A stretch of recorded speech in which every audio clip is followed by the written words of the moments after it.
قدر جانب عالم صلی اللہ علیہ وسلم کی ذاتی اطہر پر درود پاک پڑھنا بخدا اتنی بڑی نعمت ہے اور اللہ کی بارگاہ میں یہ اتنا مقبولیت کا باعث ہے۔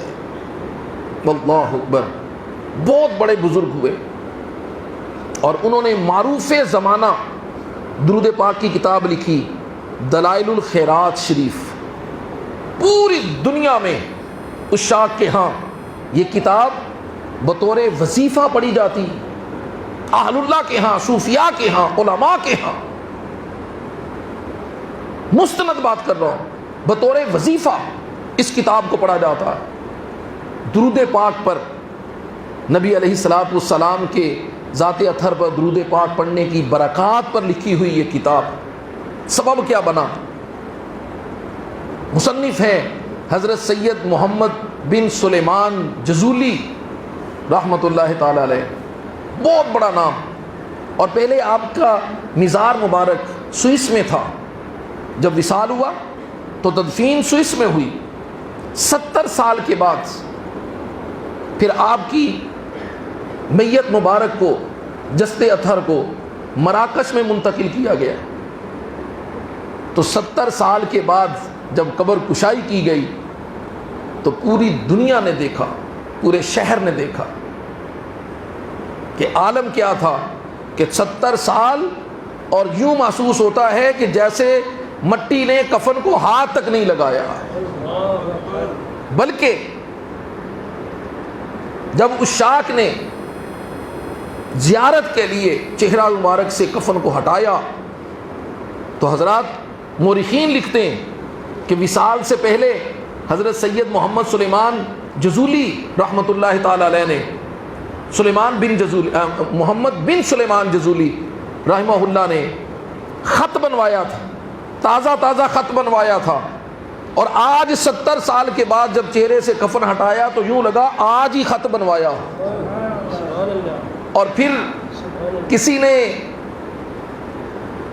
زیارت کے لیے اور امتحان کی غرض سے آپ کی رخسار مبارک پر انگلی کو دبایا تو وہ جگہ سفید ہو گئی، اور جب اسے انگلی کو ہٹایا گیا تو پھر سرخ ہو گئی، کہ جس طرح زندہ شخص کا بدن دبانے سے خون اطراف میں ہٹ جاتا ہے، جگہ سفید ہو جاتی۔ یہ بڑی بڑی سیر کی کتب میں لکھا، آپ کی سیرت اور سوانے کی کتب میں، اور ہر زمانے کے مورخین اس پر جمع ہوئے۔ یہ حضرت سید محمد سلیمان جزولی رحمہ اللہ سفر پر تھے، دوران سفر نماز کا وقت ہو گیا، نماز کے لیے جو سواری سے اترے، پانی کو تلاش کیا، کنواں مل گیا، لیکن کنویں میں پانی گہرائی میں تھا اور نکالنے کے لیے وہاں کوئی ڈول اور رسی نہ تھی۔ آپ اب تلاش کرنے لگے، سوچ میں مبتلا ہوئے کہ کیا طریقہ اختیار کیا جائے کنویں سے پانی کو نکالنے کا، کہ ڈول اور رسی نہیں ہے۔ تو قریب چھت پر، ایک مکان کی چھت پر ایک چھوٹی بچی وہ دیکھ رہی تھی، وہ اتر کے قریب آ گئی اور کہا کہ کون ہیں آپ اور کیا تلاش کرتے ہیں؟ فرمایا بیٹی مسافر ہوں۔ بیٹی نے پوچھا کہ حضور مسافر کا کوئی نام بھی ہوگا؟ فرمایا کہ فقیر کو محمد بن سلیمان جزولی کہتے ہیں، اور بہت بڑے محدث تھے، شرق و غرب شہرت کے ڈنکے تھے۔ تو اس بچی نے کہا آہا، وہ سلیمان جزولی، محمد بن سلیمان جزولی کہ جن کی شہرت کے ڈنکے بج رہے ہیں، وہ اتنے بڑے محدث اور ولی۔ اللہ اکبر۔ تو حضور کیا تلاش کرتے ہیں؟ فرمایا بیٹی وضو کرنا ہے، کنویں سے پانی نکالنا چاہتا ہوں، پانی گہرائی میں، ڈول اور رسی نہیں ہے، تو ڈول اور رسی کی تلاش میں ہوں۔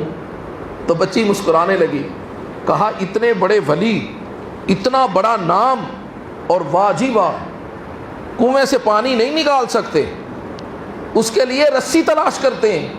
بچی نے اتنی بات کہی، اپنا آب دہن اس نے کنویں میں ڈالا تو پانی ابلتا ہوا کنویں کے کنارے تک آ گیا۔ حضرت سلیمان جزولی، محمد بن سلیمان جزولی حیران رہ گئے۔ آپ نے وضو کیا، نماز ادا کی، اور پھر اس پیاری بچی سے کہا کہ بیٹا میں تجھے قسم دے کے بتاتا ہوں، بتاؤ یہ شرف تم نے کہاں سے پایا؟